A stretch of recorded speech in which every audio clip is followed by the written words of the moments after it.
Wherefore was that cry? The queen, my lord, is dead.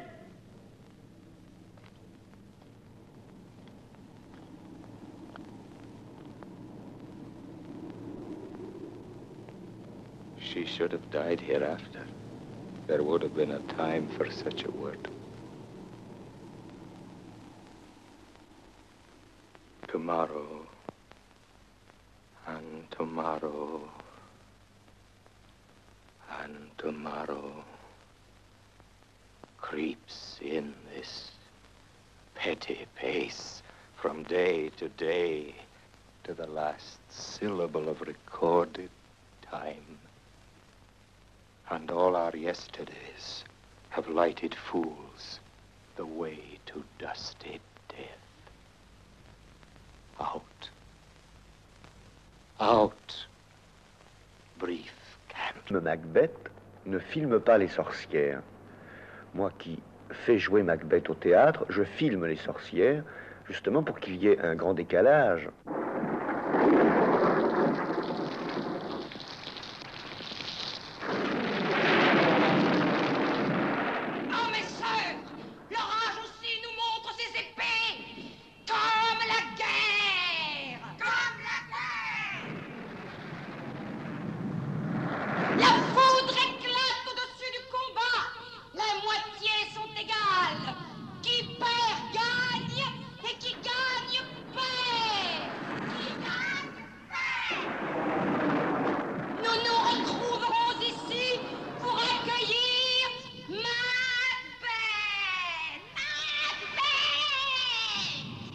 Macbeth de Rhétoré au théâtre de l'Est parisien. J'allais le voir donc avec des souvenirs, ceux de Villars, ceux d'un autre Macbeth vu dans un festival à Saint-Malo avec Dacmine entre autres. Et curieusement, le Macbeth que j'ai vu chez Rhétoré, je ne l'ai pas vu avec ces souvenirs-là, mais avec le souvenir tout frais d'une conversation que je venais d'avoir l'après-midi avec Jean Rostand, pour lequel je faisais un dialogue de cinéma. Et je disais à Jean Rostand que le soir même, j'allais voir Macbeth. Il me dit, Macbeth m'a toujours, moi, évoqué un petit problème de biologie, me dit-il. Il existe en effet un genre de petits animaux, j'ai oublié lesquels, qui, par instinct, ne peuvent pas s'entretuer, mais lorsqu'ils ont tué au moins l'un de leurs congénères, à ce moment-là, il n'y a plus de barrage instinctif et ils peuvent passer à la tuerie directement. Et il m'a dit, c'est l'histoire de Macbeth. Par conséquent, vous voyez, je suis mauvais public dans la mesure où j'ai trop de références, et en même temps, la référence qui m'a le plus marqué par rapport à Macbeth, c'est une référence extra-théâtrale puisqu'elle est biologique. Macbeth.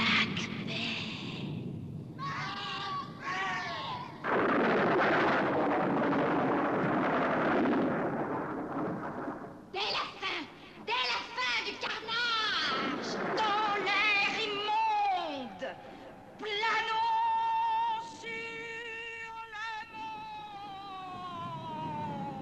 monde. Ce qui est beau est horrible. Ce qui est horrible est beau. Le beau est horrible. L'horrible est beau.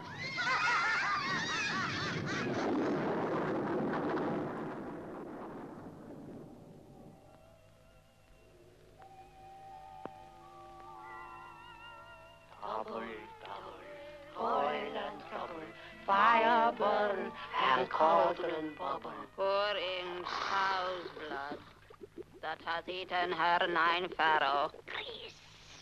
That's sweating from the murderer's gibbet, thrown to the flame. Finger. A birth strangled babe. Ditch delivered by a drab. Make the cruel. Thick and suave. Like a hell broth, oil and bubble. For a charm of powerful trouble. When shall we three meet again? In thunder, lightning, or in rain? When the hurly-burly's done. When the battle's lost and won. That will be at the set of sun. There to meet with Shakespeare qui est dramaturge avant tout et qui veut bien faire comprendre l'action aux spectateurs, qui veut bien leur faire comprendre que le sort fatidique joue un rôle décisif, il met donc tout au début, en avant. Lui, Welles n'a pas fait ça. Il a entremêlé, finalement, des scènes, toutes les scènes des sorcières, il en a fait une sorte de montage, précisément, dans lesquels la succession des scènes des sorcières est fondue en quelque sorte en un ensemble où on voit d'ailleurs des chaudrons bouillonnent des ingrédients, n'est-ce pas? C'est une mixture fabriquée par les sorcières. Eh bien, il a fait ça, ça ne prend pas place tout de suite, ça prend place un peu avant que Shakespeare ne fasse intervenir ce cérémonial. By the breaking of my thumbs, something wicked this way comes. So foul, unfair a day I have not seen. A drum, Macbeth doth come.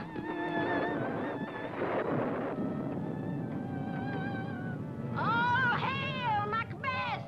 Hail to thee, Thane of Glamis! What are these? That look not like the inhabitants of the earth and yet are aught. Speak if you can, what are you?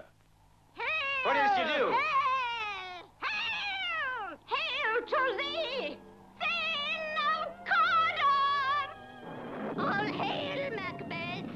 Thou shalt be king hereafter! Welles, dans son film, prête un prêtre qui manie une croix, n'est-ce pas? Il prête des propos qui sont tenus par un old man, un vieil homme, n'est-ce pas? dont on ne sait pas l'identité, d'ailleurs. King Duncan.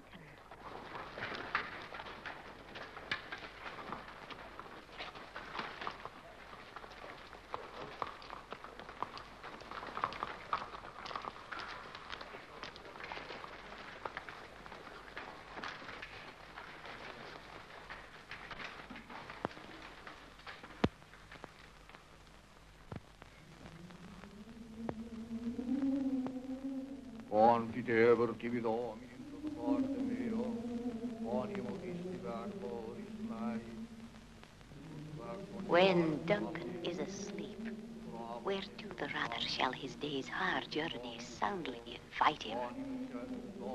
I'll drug his servants wine.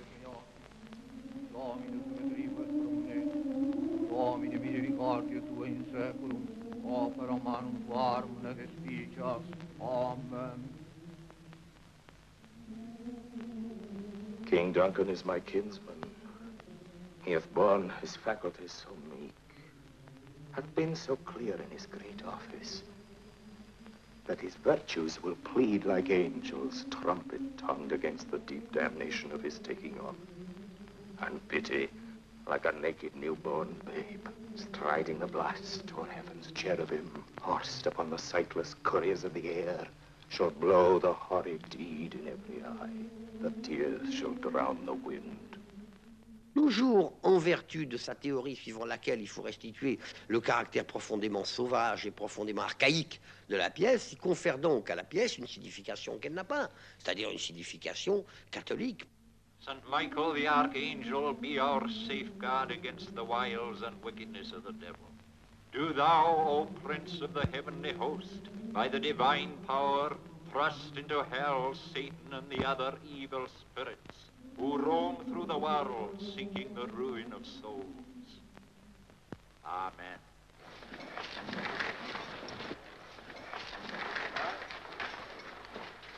Dost thou renounce Satan? I do renounce him. And all his works? I do renounce him.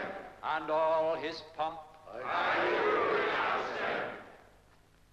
Amen. Amen. Finalement, je crois que Shakespeare n'a aucune préoccupation religieuse et que quand il en a, c'est uniquement pour des raisons dramaturgiques, n'est jamais pour des raisons de conviction personnelle.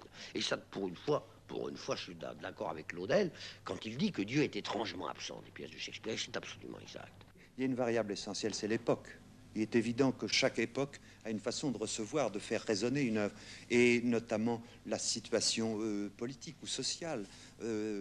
Telle œuvre reçue à un moment donné, si elle parle de révolution et que vous êtes dans une période pré- ou post-révolutionnaire, vous ne pouvez pas la recevoir de la même façon. Donc l'époque, à mon avis, est la variable fondamentale, et c'est également la variable que le metteur en scène doit s'appliquer à suivre, à évoquer. Autrement dit, lorsqu'on nous parle volontiers dans un théâtre que je qualifierais de réactionnaire, sans y mettre de critique particulière, mais enfin, qui pense qu'il y a une beauté en soi qui se perpétue, qu'il y a une nature humaine qui est inchangeable, je crois qu'au contraire, et on le découvre dans le théâtre moderne depuis 20 ans, depuis Brecht, mais mettons depuis la guerre, la variable fondamentale, c'est celle de l'époque. Il s'agit de réincarner ce théâtre. Il n'y a pas une beauté en soi qui circule à 2 mètres du sol. Il y a une beauté qui s'incarne dans une époque. Donc cette variable-là me paraît quand même majeure, primordiale. Et puis la constante, eh bien, ce serait le... Je crois qu'il faudrait se lancer dans des comparaisons scientifiques de télévision. C'est l'onde porteuse. Il y a une onde porteuse, et dans Macbeth, il y a une onde porteuse à laquelle on peut faire signifier plusieurs choses selon les variables que vous évoquez, mais il y a l'influx initial qui est de Shakespeare ou qui n'est pas de Shakespeare, mais il y a l'influx qui ne demande qu'à devenir un signe, qui est une chose matérielle, une chose écrite. Ça pourrait être un tableau, il se trouve que c'est un texte, des répliques, prêt à être dit par des hommes qui échangent des paroles, et qu'à partir de ces paroles échangées, avec les ambiguïtés que tout ça charrie, et qui se heurtent, et ces rapports de violence, de cœur, tout cela finit par créer un signal que les époques, les unes après les autres, les générations les unes après les autres, avec leur affectivité propre, décodent et mettent à leur mesure. Mais il y a une chose qui m'intéresse, moi, c'est la constance dans l'œuvre de Shakespeare.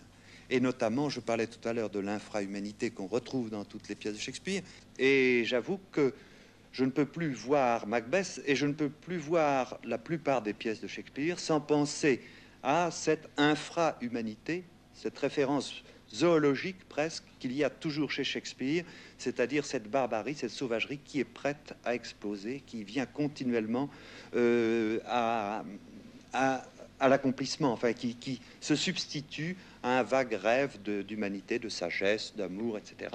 Tout d'un coup, il y a cette sauvagerie, cette animalité qui surgit. Il y en a d'autres. Il y a notamment cette hésitation devant l'acte. Hamlet, tout entier, est fait de cette hésitation. Et Macbeth aussi est le problème du passage à l'acte, si bien exprimé par la suite, et notamment par Sartre, par exemple, dans toute son œuvre. Autrement dit, ça, là, je suis intéressé, non pas par les raisons biographiques ou psychocritiques, pour lesquelles, enfin, que fait connaître la psychocritique, raisons pour lesquelles l'homme Shakespeare a été amené à se répéter d'une certaine façon, à évoluer, mais enfin à répéter l'analyse d'un problème dans ses pièces. Mais ce qui m'intéresse, c'est de constater que d'une pièce à l'autre, je retrouve, sous un autre aspect, à un certain degré de son évolution, le même problème fondamental, qui est le problème de l'humanité, et de l'humanité au théâtre. Comment passer à l'acte? Il faut à chaque pensée une forme d'action. Je crois qu'il fait, et c'est ce qui me passionne dans Shakespeare, c'est que la pensée est intimement toujours liée à l'action, que les personnages s'expriment toujours à travers une action, c'est-à-dire qu'ils sont dans un comportement passionnel tel auquel il est difficile d'inciter des contradictions. Vous comprenez? C'est comme nous, dans la vie, si on est tout à fait franc avec nous-mêmes, il est toujours plus facile de raisonner en dehors d'un climat passionnel, mais quand on est dans l'action, c'est là vraiment. Est-ce que vous pensez, comment est-ce que l'homme se connaît vraiment? L'homme se connaît vraiment que connaît ses limites que dans l'action. Je vois évidemment ce qui a intéressé Wells dans la mise en vedette du côté sauvage de Macbeth, c'était un problème de mise en scène proprement cinématographique. Il est certain que si vous voulez échapper aux conventions théâtrales, il fallait qu'il adopte un parti pris qui lui permit de se servir des éléments.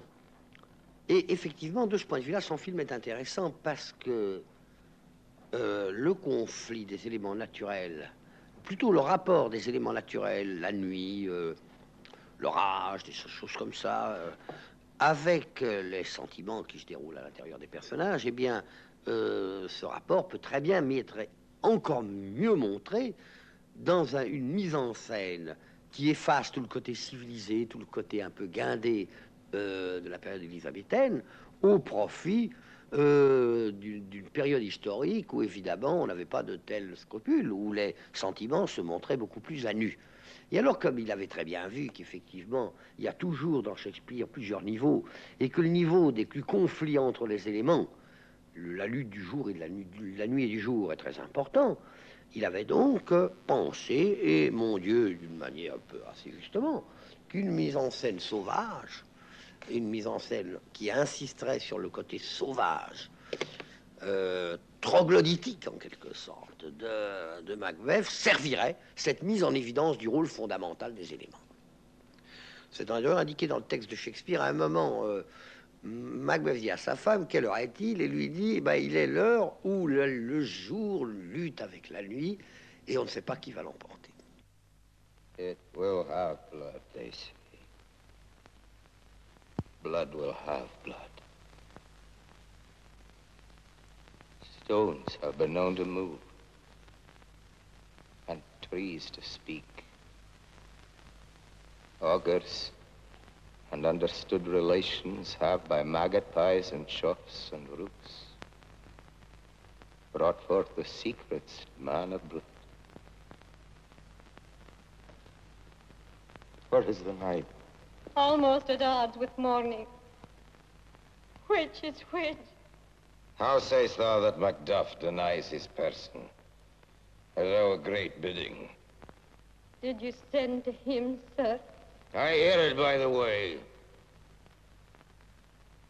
But I will send. There's not a one of them that in his house I keep a servant feed.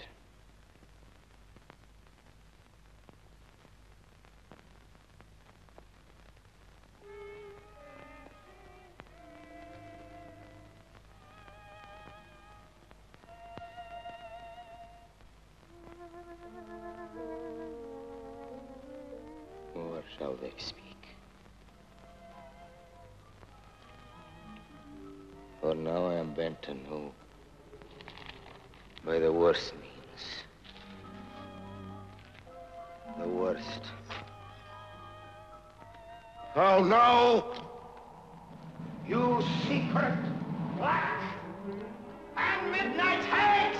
I conjure you by that which you profess. How ere you come to know it? Answer me!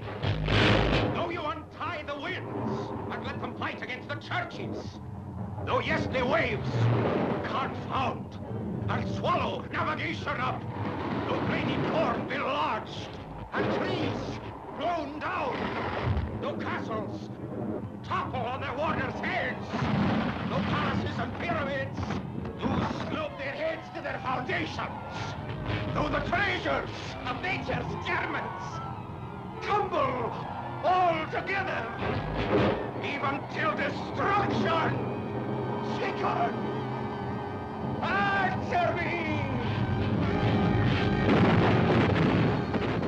Bien, je voulais dire que Shakespeare, pour moi, je crois que Shakespeare est le plus grand auteur dramatique de tous les temps, parce que, d'abord, il est universel sur le plan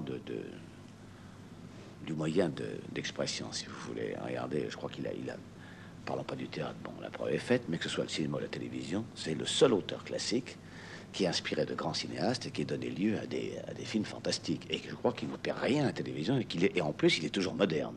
On a beaucoup utilisé Shakespeare au cinéma, et déjà dès l'époque du cinéma muet, les cinéastes ne dédaignaient pas de s'emparer de lui et de l'adapter souvent à des sauces qui n'étaient pas tout à fait orthodoxes. Je suis même un peu surpris que les cinéastes de l'époque muette se soient tant intéressés à Shakespeare, car finalement, ce dont on s'aperçoit, c'est que le nombre de films tournés à l'époque du muet et tirés de pièces de Shakespeare est infiniment plus nombreux que les films que l'on a fait à l'époque du parlant. Il faut donc penser que la plupart des cinéastes de ce temps pensaient, à tort ou à raison, que Shakespeare était éminemment cinématographique. Shakespeare, comme tous les auteurs dramatiques, ce qu'il a écrit, c'est quelque chose qui est fait pour être vivant, pour être monté. Ce n'est pas, je pense, je ne perçois une matière à réflexion littéraire. Tout peut être matière à réflexion littéraire, mais ce n'est pas l'essentiel de son œuvre. Je crois que si on imaginait qu'on ait fait qu'écrire sur Shakespeare, des exégèses, que les gens soient penchés, des critiques, qu'on ait fait le monter, qu'on n'ait plus monté depuis 2 siècles, Shakespeare n'existerait plus. La force de Shakespeare, c'est la dynamique sur le peuple, c'est quand il est monté, c'est ça sa force. Et l'existence même des classiques. La grande force de... Pourquoi est-ce que le théâtre il y a un théâtre classique? C'est parce qu'il est constamment recréé. Il y a beaucoup de mal au cinéma parce que les films, qui on s'entend, les films ça démode beaucoup plus vite parce qu'ils ne sont pas recréés, parce qu'on ne peut pas les recréer. Mais imaginez, croyez-vous que si Molière n'était pas recréé ou Shakespeare depuis l'époque où ils ont vécu, croyez-vous qu'ils garderaient leur force? Pour moi, je vais volontiers la pièce avec des costumes Renaissance et joués par des gens de la Renaissance très sophistiqués qui parlent un anglais admirable, un anglais qui est presque un anglais extrêmement tarabiscoté par moments. Si demain un homme d'un pays quelconque, n'ayant aucun rapport avec le passé, ne connaissant pas, lisant Macbeth et trouvant ça formidable et le montant au théâtre, je crois qu'il pourrait en faire une œuvre admirable sans savoir, pensant réellement que Shakespeare est un contemporain. Pour moi, la meilleure lecture contemporaine de Macbeth, c'est le grand problème de ce demi-siècle et du siècle entier, je pense, le problème d'Auschwitz et de sa répétition possible. Il me semble que la grande question pour moi, ça a été, je me souviens encore, en 1945, mais c'est une question qu'on s'est posée pendant 20 ans et on se la posera encore, comment Auschwitz était-il possible? Et pour moi, la réponse, c'est Macbeth, précisément, c'est-à-dire que on a cru, par je ne sais quelle naïveté héritée peut-être du christianisme et de quantité d'autres religions qui ont fait une sédimentation progressive dans la sagesse générale, on a cru que l'homme n'était pas capable de ça, entre guillemets. Et puis Macbeth nous rappelle, je le disais tout à l'heure, nous rappelle à l'animalité humaine, à la modestie par rapport à cette croyance que l'homme reculerait devant certains actes. Non, l'homme ne recule pas.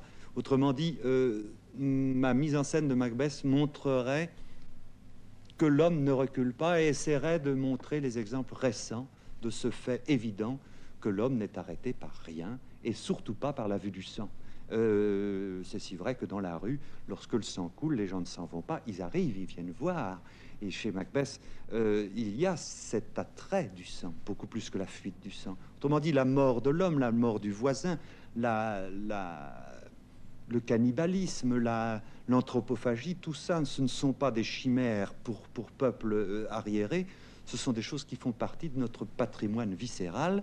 Et Macbeth nous rappelle à cette leçon de clairvoyance, enfin d'évidence, que nous sommes capables de tout et de ça en particulier. Voilà ce que j'essaierai de montrer à la lumière d'Auschwitz et d'autres crimes quotidiens, généralement collectifs, car Macbeth exécute un acte au nom d'une collectivité, ou du moins il se part de son titre de roi pour commettre ces actes. Autrement dit, ce n'est pas un crime individuel, mais c'est, disons, l'antécédent, c'est l'ancêtre du crime collectif.